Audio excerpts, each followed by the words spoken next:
2 Samuel, capítulo 3.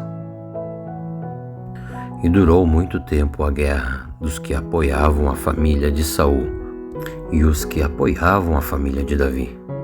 Davi ficava cada vez mais forte e o pessoal da família de Saul cada vez mais fraco. Os filhos de Davi que nasceram na cidade de Hebrom são os seguintes. O primeiro foi Aminon, filho de Ainoa, da cidade de Jezreel. O segundo foi Quileabe, filho de Abigail, a viúva de Nabal, da cidade de Carmelo. O terceiro foi Absalão, filho de Maca, que era filha de Talmai, o rei de Gesur. O quarto foi Adonias, filho de Agite. E o quinto, Cefatias, o filho de Abietal. O sexto foi Ipreão, filho de Egla, esposa de Davi. E todos esses filhos de Davi nasceram em Hebrom. E enquanto continuava a luta daqueles que apoiavam a família de Saul e os que seguiam Saul, Abner ficava mais forte e mais poderoso entre o pessoal de Saul. Um dia Isbosete, o filho de Saul, acusou Abner de ter tido relações com uma concubina de Saul, chamada Rispa, a filha de Aías.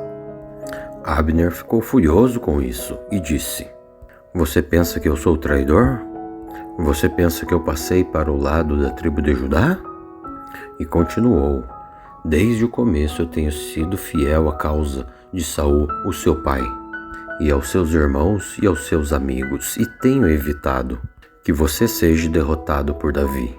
No entanto, hoje você me acusa de ser culpado no caso dessa mulher? O Senhor Deus Todo-Poderoso prometeu que tiraria o reino de Saul e de seus descendentes, e tornaria Davi como rei de Israel, como de Judá, para governar o país inteiro, e que Deus me mate, então, se eu não fizer com que isso aconteça." Isbosete tinha muito medo de Abner, por isso ele não disse nada. E naquela época Davi estava na cidade de Hebrom, e Abner mandou mensageiros com o seguinte recado: "Quem vai governar esta terra? Faça um acordo comigo, e eu ajudarei a levar todo o povo de Israel para o seu lado." Então Davi lhe respondeu: "Muito bem, eu farei um acordo contigo, mas com uma condição. Quando você vier falar comigo, você vai me trazer Mical, a filha de Saul." Então Davi mandou alguns mensageiros dizer a Isbosete: "Entreguem para mim de volta a minha esposa Mical, pois eu paguei 100 prepúcios dos filisteus para ter o direito de casar com ela." Então Isbosete mandou tirá-la de seu marido, Valtiel, o filho de Laís. Valtiel a seguiu chorando pelo caminho até chegar na cidade de Baulim.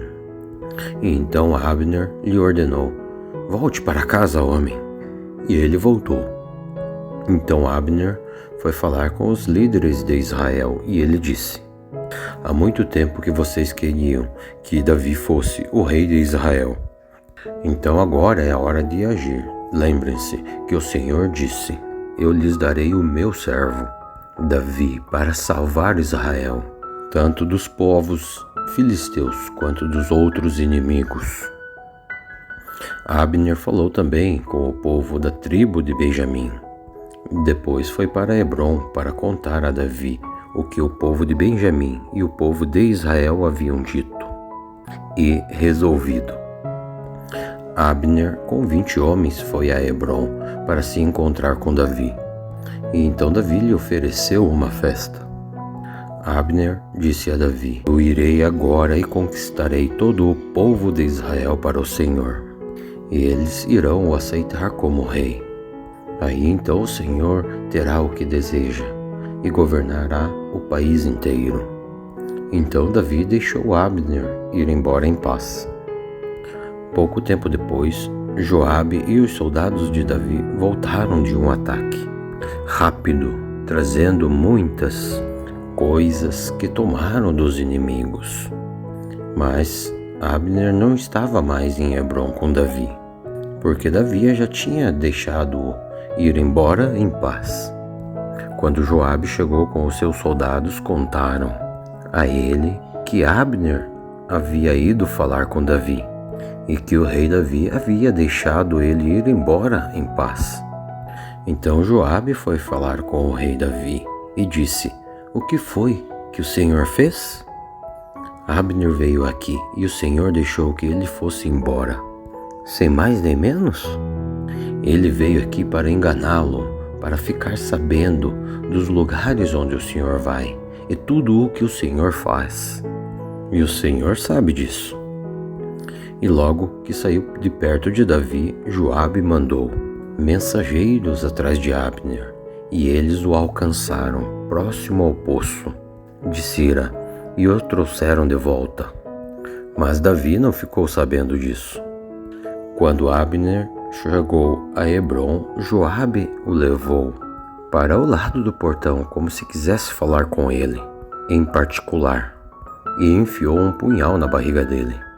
Assim, Abner, o filho de Ner, foi assassinado por ter matado Asael, o irmão de Joabe.